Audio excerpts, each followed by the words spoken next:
ಶ್ರೀಕೃಷ್ಣಾಯ ನಮಃ. ವಸುದೇವಸುತಂ ದೇವಂ ಕಂಸಚಾಣೂರಮರ್ದನಂ ದೇವಕೀ ಪರಮಾನಂದಂ ಕೃಷ್ಣಂ ವಂದೇ ಜಗದ್ಗುರುಂ.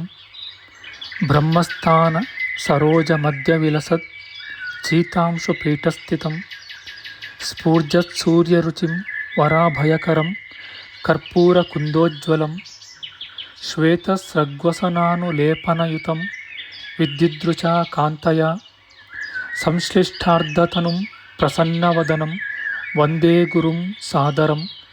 ಶ್ರೀಗುರುಭ್ಯೋ ನಮಃ.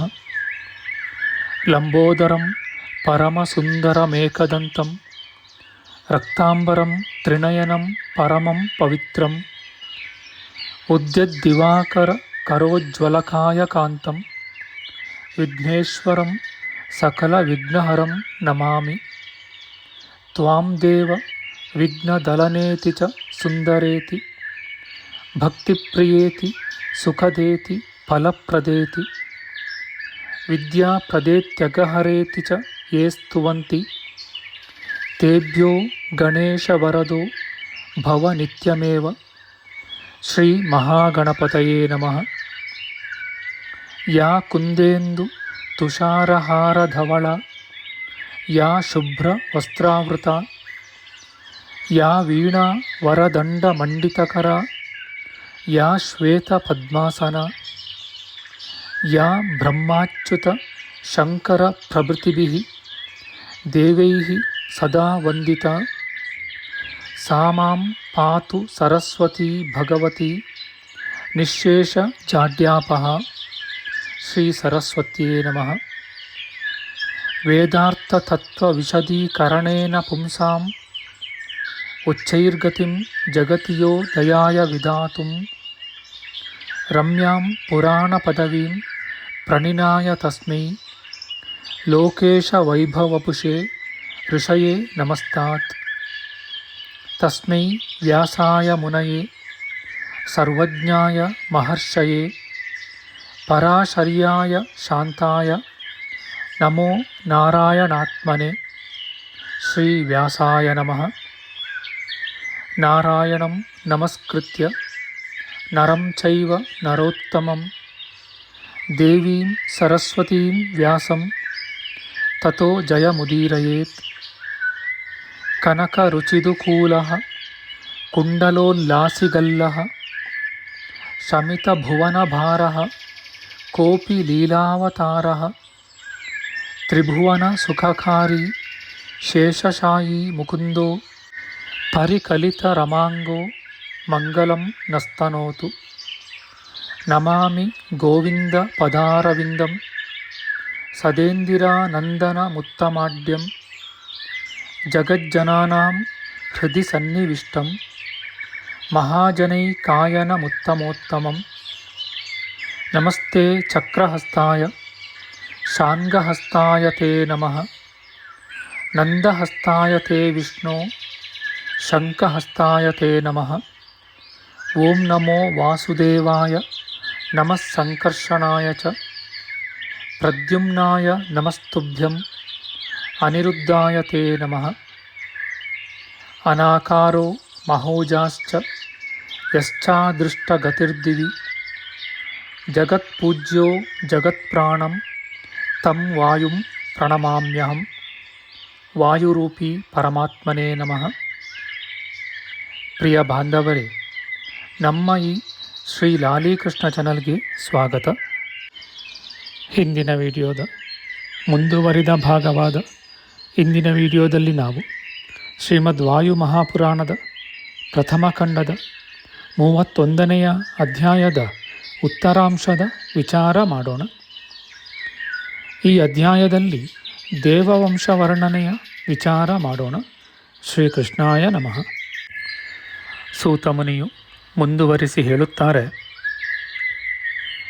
ಪೂರ್ವದಲ್ಲಿ ಋತು ಅಗ್ನಿ ಎಂಬುದಾಗಿ ಯಾವ ವಿಷಯವನ್ನು ತಿಳಿಸಿದೆಯೋ ಇವೆರಡು ಸಂವತ್ಸರಾತ್ಮಕನಾದ ಪ್ರಜಾಪತಿಯ ರೂಪವಾಗಿವೆ. ಅದಿತಿಯ ಪುತ್ರನೂ ಕಾಲಾಗ್ನಿ ನಾಮಕನೂ ಆದ ಸೂರ್ಯನು ಪರಿವತ್ಸರ ರೂಪನಾಗಿರುವನು. ಶುಕ್ಲಪಕ್ಷ ಕೃಷ್ಣ ಪಕ್ಷಗಳಿಗೆ ಕಾರಣನು, ಜಲದ ಸಾರಾಂಶಭೂತನು, ಆಕಾಶಚಾರಿಯೂ ಆದ ಚಂದ್ರನು ಇಡಾ ಸಂವತ್ಸರನೆಂದು ಪುರಾಣದಲ್ಲಿ ಪ್ರಸಿದ್ಧನಾಗಿರುವನು. ಯಾವ ವಾಯುವು 7 ರೂಪಗಳಿಂದ ಸಪ್ತ ಲೋಕಗಳಲ್ಲಿಯೂ ಸಂಚರಿಸುತ್ತಾ ತಾಪಗೊಳಿಸುತ್ತದೆಯೋ ಮತ್ತು ಜಗತ್ತನ್ನು ಕಾರ್ಯದಲ್ಲಿ ಪ್ರೇರಿಸುತ್ತದೆಯೋ ಅಂತಹ ವಾಯುದೇವನೇ ವತ್ಸರ ನಾಮಕನಾಗಿರುವನು. ಬ್ರಹ್ಮದೇವನ ಅಹಂಕಾರದಿಂದ ಮಹಾದೇವನು ಅಳುತ್ತಾ ಹುಟ್ಟಿರುವುದರಿಂದ ರುದ್ರನಾಮಕನಾಗಿರುವನು. ಆ ರುದ್ರದೇವನೇ ನೀಲಲೋಹಿತನೆಂಬ ಬೇರೊಂದು ನಾಮದಿಂದ ಪ್ರಖ್ಯಾತನೂ ಸಂವತ್ಸರ ನಾಮಕನೂ ಆಗಿರುವನು.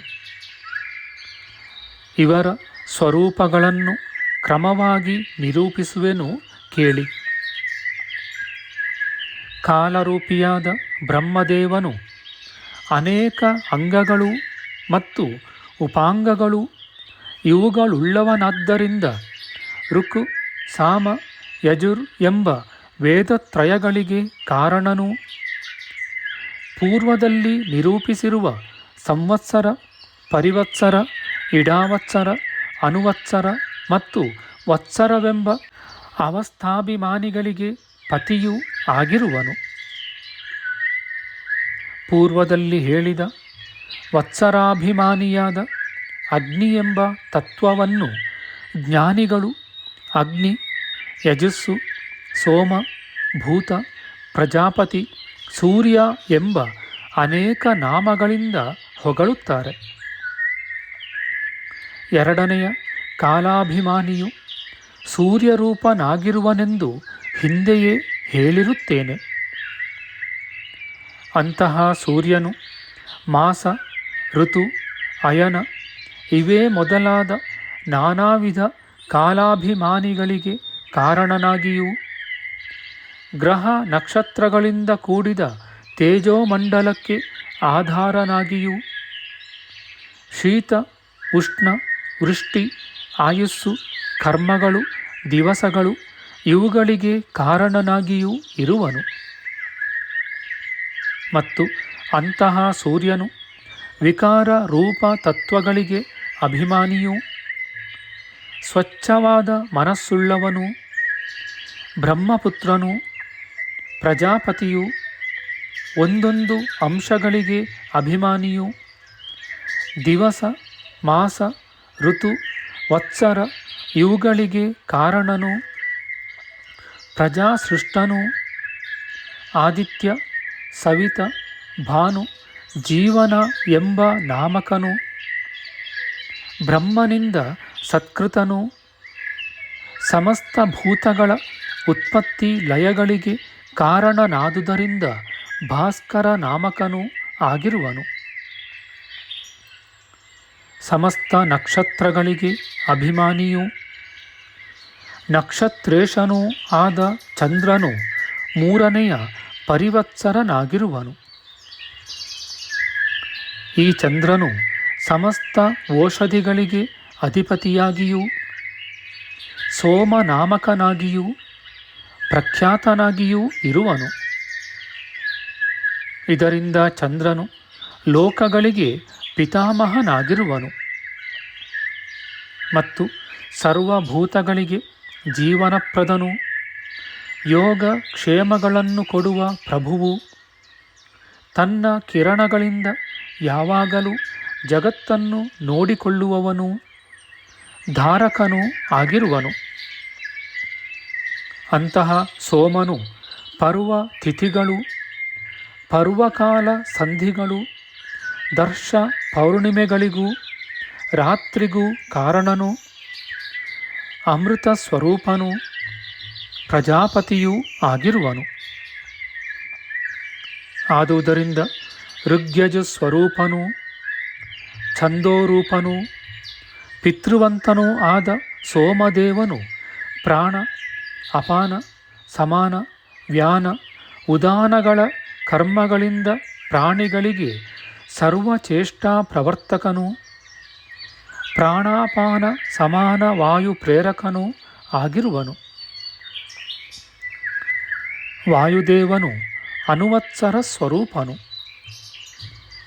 ಆ ವಾಯುವು ಇಂದ್ರಿಯ, ಮನಸ್ಸು, ಬುದ್ಧಿ, ಸ್ಮೃತಿ ಮತ್ತು ಜಲಗಳೆಂಬ ಈ ಶರೀರ ಸಂಘಾತದೊಳಗಿನ ಪಂಚೋಪಕರಣ ಪ್ರೇರಕನೂ ಆಯಾ ಕಾಲೋಚಿತಗಳಾದ ಕ್ರಿಯಾ ಸಂಪಾದಕನೂ ಆಗಿರುವನು. ಆ ವಾಯುದೇವನು ಸರ್ವಲೋಕಗಳಿಗೆ ನಿಯಾಮಕನಾಗಿ ಆವಹ ಪ್ರವಹ ಮೊದಲಾದವುಗಳಿಂದ ನಿತ್ಯನೂ ಸರ್ವಭೂತಗಳ ನಿಯಾಮಕನೂ ಕ್ಷಮಾವಂತನೂ ಆಗಿರುವನು. ಮತ್ತು ಆ ವಾಯುದೇವನು ಸರ್ವಭೂತಗಳ ಸೃಷ್ಟಿಗೆ ಕಾರಣನೂ ಲೋಕ ನಿಯಾಮಕನೂ ಅಗ್ನಿ, ಜಲ, ಭೂಮಿ, ರವಿ, ಚಂದ್ರ ಮೊದಲಾದವರಿಗೆ ಕಾರಣನೂ ಪ್ರಪಿತಾಮಹನೂ ಆಗಿರುವನು. ಅನಾವೃಷ್ಟ್ಯಾದಿಗಳಿಂದ ಓಷಧಿಗಳು ಕ್ಷಯವಾಗಲು ಯಾಗ ಫಲಾರ್ಥಿಗಳೂ ಬ್ರಹ್ಮಪುರೋಗಾಮಿಗಳೂ ಆದ ದೇವತೆಗಳು 3 ಕಪಾಲಗಳಲ್ಲಿ ಸಂಸ್ಕಾರ ಮಾಡಿದ ಹವಿಸ್ಸುಗಳಿಂದ ಪೂಜ್ಯನಾದ ಈಶ್ವರನನ್ನು ಪೂಜಿಸಿದರು. ಇದರಿಂದ ಈಶ್ವರನಿಗೆ ತ್ರೈಂಬಕವೆಂಬ ನಾಮವು ಪ್ರಾಪ್ತವಾಗಿದೆ. ಗಾಯತ್ರಿ, ತ್ರಿಷ್ಟುಪ್, ಜಗತಿ ಎಂಬ 3 ಛಂದೋ ವಿಶೇಷಗಳು ತ್ರೈಂಬಕ ನಾಮಕಗಳಾಗಿಯೂ ಸವನ ನಾಮಕ ಯಾಗ ವಿಶೇಷಕ್ಕೆ ಕಾರಣಗಳಾಗಿಯೂ ಇವೆ. ಪೂರ್ವದಲ್ಲಿ ಹೇಳಿದ ಛಂದೋಬದ್ಧಗಳಾದ ಋಗ್ಮಂತ್ರ ತ್ರಯಗಳು ಸ್ವಶಕ್ತಿಯಿಂದ ಏಕರೂಪವಾಗಿ 3 ಸಾಧನೆಗಳಿಂದ ಆಗುವ ಪುರೋಡಾಶವನ್ನು 3 ಕಪಾಲಗಳಿಂದ ಈಶ್ವರನಿಗೆ ಆಹುತಿಯನ್ನು ಕೊಡುವರು. ಆದುದರಿಂದ ಈಶ್ವರನು ತ್ರೈಂಬಕನಾಮಕನಾಗಿರುವನು. ಈ ರೀತಿಯಲ್ಲಿ ಆ ಯುಗವು ಪಂಚವರ್ಷಾತ್ಮಕವಾಗಿದೆಯೆಂದು ಜ್ಞಾನಿಗಳು ಹೇಳುವರು. ಹೀಗೆ ಸಂವತ್ಸರವು ಸೂರ್ಯ, ಚಂದ್ರ, ಅಗ್ನಿ, ವಾಯು, ರುದ್ರರೆಂದು 5 ವಿಧವಾಗಿದೆಯೆಂದು ವಿಪ್ರರು ಹೇಳುವರು. ಪೂರ್ವದಲ್ಲಿ ಹೇಳಿದ 5 ಕಾಲಾವಸ್ಥೆಗಳ ಸಂಗಡ 1 ಕಾಲವೂ ಸೇರಿ ಒಟ್ಟು ವಸಂತಾದಿ 6 ಋತುಗಳಾಗಿವೆ. ಹೀಗೆ ಋತುಗಳಿಗೆ ಆರ್ತನಾಮಕರಾದ 5 ಜನ ಮಕ್ಕಳಿರುವರು. ಈ ರೀತಿಯಲ್ಲಿ ಸೃಷ್ಟಿಕ್ರಮವು ಸಂಕ್ಷೇಪವಾಗಿ ನಿರೂಪಿಸಲ್ಪಟ್ಟಿದೆ. ಈ ರೀತಿಯಲ್ಲಿ ವಾಯುದೇವನು ಪ್ರಾಣಿಗಳಿಗೆ ಜೀವನಪ್ರದನಾಗಿರುವನು. ಹೀಗೆ ಕಾಲವು ಸರ್ವಭಕ್ಷಕವಾಗಿದ್ದರೂ ನದಿಯ ವೇಗದಂತೆ ಪ್ರವಾಹವು ಅನಾದಿಯಾಗಿರುವುದು. ಆ ವಾಯು ರೂಪವಾದ ಕಾಲವು ಅಹೋರಾತ್ರಿಗಳ ರೂಪವಾಗಿ ಪುನಃ ಜನಿಸಿತು. ಅಗ್ನಿ, ಸೂರ್ಯ, ಚಂದ್ರ, ವಾಯು, ರುದ್ರರೆಂಬ ಪ್ರಜಾಪತಿಗಳು ಸಮಸ್ತ ಪ್ರಾಣಿಗಳಿಗೂ ಪ್ರಧಾನರಾಗಿಯೂ ಸಮಸ್ತ ಜನರಿಗೆ ಪಿತೃಗಳಾಗಿಯೂ ಸರ್ವಲೋಕರೂಪರಾಗಿಯೂ ಪ್ರಖ್ಯಾತರಾಗಿಯೂ ಇರುವರು. ಯೋಗಾಸಕ್ತನಾದ ಬ್ರಹ್ಮದೇವನ ಮುಖದಿಂದ ಒಬ್ಬನು ರೋದನ ಮಾಡುತ್ತಾ ಜನಿಸಿದನು. ಅವನು ಜ್ಞಾನಿಯಾಗಿಯೂ ಉಗ್ರನಾಗಿಯೂ ಸರ್ವಭೂತ ಸ್ವರೂಪನೂ ಪಿತಾಮಹನೂ ಆಗಿರುವುದರಿಂದ ಮಹಾದೇವ ನಾಮಕನಾಗಿರುವನು. ಕಾಲರೂಪಿಯಾದ ಸ್ವಾಮಿಯು ಅಗ್ನಿ, ಸೂರ್ಯ, ಸಂವತ್ಸರ, ಚಂದ್ರ ಮತ್ತು ವಾಯು ಈ ಪಂಚರೂಪವುಳ್ಳವನೂ ಯುಗಾಭಿಮಾನಿಯೂ ಉನ್ಮಾದಕನೂ ಅನುಗ್ರಹಕನೂ ವಿದ್ವತ್ಸರನೂ ಆಗಿರುತ್ತಾನೆ. ಈಶ್ವರನು ಸರ್ವ ಪ್ರಾಣಿಗಳಿಗೆ ಈಶನು, ಸರ್ವರಿಂದಲೂ ಸ್ತುತ್ಯನು, ಪ್ರಣವ ಸ್ವರೂಪನೂ ಆಗಿರುವನು. ಅಂತಹ ರುದ್ರನು ಸಕಲ ಭೂತಗಳ ಅಂಗ ಪ್ರತ್ಯಂಗಗಳ ಉತ್ಪತ್ತಿಗೆ ಆತ್ಮರೂಪನಾಗಿ ಪ್ರವೇಶಿಸಿ ಕಾರಣನಾಗಿರುವನು. ಈ ಸಮಸ್ತವಾದ ಜಗತ್ತು ಭಗವಂತನಾದ ರುದ್ರದೇವನ ತೇಜಸ್ಸಿನಿಂದ ಆವೃತವಾಗಿದೆ. ಆದ್ದರಿಂದ ಆ ದೇವನು ಪೃಥಿವ್ಯಾದಿ 8 ಶರೀರಗಳನ್ನು ಪಡೆದು ಭೂಮಿ, ಜಲ, ಅಗ್ನಿ, ವಾಯು, ಆಕಾಶ, ಸೂರ್ಯ, ಚಂದ್ರ ಮತ್ತು ಯಜಮಾನ ಎಂಬ ಅಷ್ಟನಾಮಗಳಿಂದ ಪ್ರಖ್ಯಾತನಾಗಿಯೂ ಇರುವನು. ಅನಂತರ ಲೋಕಾನುಗ್ರಹಕರವಾದ ಆ ಕಾಲರೂಪಿಯ ಮಹಿಮೆಗಳಿಂದ ಸಕಲ ಜಗತ್ತೂ ವ್ಯಾಪ್ತವಾಗಿದೆ. ಕಾಲರೂಪಿಯಾದ ರುದ್ರದೇವನಿಗೆ ಎರಡನೆಯದಾದ ಪೃಥಿವ್ಯಾದ್ಯಷ್ಟ ಮೂರ್ತಿಗಳ ದ್ವಿತೀಯ ರೂಪಗಳೂ ಕೂಡ ಕೇವಲ ಮಂಗಳಕರಗಳಾಗಿಯೂ ನಿತ್ಯವಾಗಿಯೂ ಇದೆ. ಅಂತಹ ರುದ್ರನು ತನ್ನ ಮಹಿಮೆಗಳಿಂದ ದೇವಸ್ವರೂಪವನ್ನು, ಪ್ರಪಂಚ ಸೃಷ್ಟಿಗೆ ಕಾರಣನಾಗಿರುವುದರಿಂದ ಪಿತೃಸ್ವರೂಪವನ್ನು, ಸರ್ವ ವಸ್ತುಗಳನ್ನು ಅಳೆಯುವವನಾದ್ದರಿಂದ ಕಾಲಸ್ವರೂಪವನ್ನು ಹೊಂದಿರುವನು. ಇದರಿಂದ ಜ್ಞಾನಿಗಳು ಆ ರುದ್ರದೇವನನ್ನು ಬಹಳವಾಗಿ ಪೂಜಿಸುವರು. ಪೂಜ್ಯನಾದ ಮಹಾದೇವನು ಪೂರ್ವದಲ್ಲಿ ನಿರೂಪಿಸಿದ ಪ್ರಜೇಶರಿಗೆ ಪತಿಯಾಗಿಯೂ ಅಂತಹ ಪ್ರಜಾಪತಿಗಳನ್ನು ಸೃಷ್ಟಿ ಮಾಡುವವನಾಗಿಯೂ ಸರ್ವಭೂತಗಳ ಸ್ಥಿತಿಗೆ ಕಾರಣನಾದುದರಿಂದ ಭವನಾಮಕನಾಗಿಯೂ ನೀಲಲೋಹಿತನಾಗಿಯೂ ಇರುವನು. ಇಂತಹ ರುದ್ರದೇವನು ಕ್ಷೀಣವಾಗುವ ಔಷಧಿಗಳನ್ನು ಪುನಃ ಪುನಃ ತನ್ನ ಶಕ್ತಿಯಿಂದ ಸೃಷ್ಟಿಸಿದನು. ಪೂರ್ವದಲ್ಲಿ ಹೇಳಿದ ಪ್ರಜೆಗಳಿಗೆ ಉಂಟಾದ ಸಂತತಿಗಳನ್ನು ಎಣಿಸಿ ಸಂಪೂರ್ಣವಾಗಿ ಹೇಳುವುದು ಅಸಾಧ್ಯವಾಗಿದೆ. ಏಕೆಂದರೆ ಅವರ ಸಂತತಿಗಳು ಪುತ್ರ ಪೌತ್ರಾದಿಗಳಿಂದ ಅನಂತಗಳಾಗಿವೆ. ಹೀಗೆ ಬೆಳೆದು ವೃದ್ಧಿಯನ್ನು ಹೊಂದಿರುವುದರಿಂದ ಪ್ರತ್ಯೇಕವಾಗಿ ವರ್ಣಿಸುವುದು ಅಶಕ್ಯವಾಗಿದೆ. ಮಹಾತ್ಮರು, ಪುಣ್ಯಕರ್ಮಿಗಳು, ಸ್ಥಿರವಾದ ಕೀರ್ತಿಯುತರೂ ಆದ ಪ್ರಜಾಪತಿಗಳ ವಂಶವನ್ನು ವರ್ಣಿಸುವ ಪುರುಷನು ಸ್ಥಿರವೂ ಮಹತ್ತೂ ಆದ ಮಹಾಸಿದ್ಧಿಯನ್ನು ಪಡೆಯುವನೆಂದು ಸೂತಮುನಿಯು ಹೇಳುತ್ತಾರೆ. ಇತಿ ಶ್ರೀ ಮಹಾಪುರಾಣೆ ವಾಯುಪ್ರೋಕ್ತೆ ದೇವವಂಶವರ್ಣನಂ ನಾಮ 31ೋಧ್ಯಾಯ. ಶ್ರೀಕೃಷ್ಣಾರ್ಪಣಮಸ್ತು.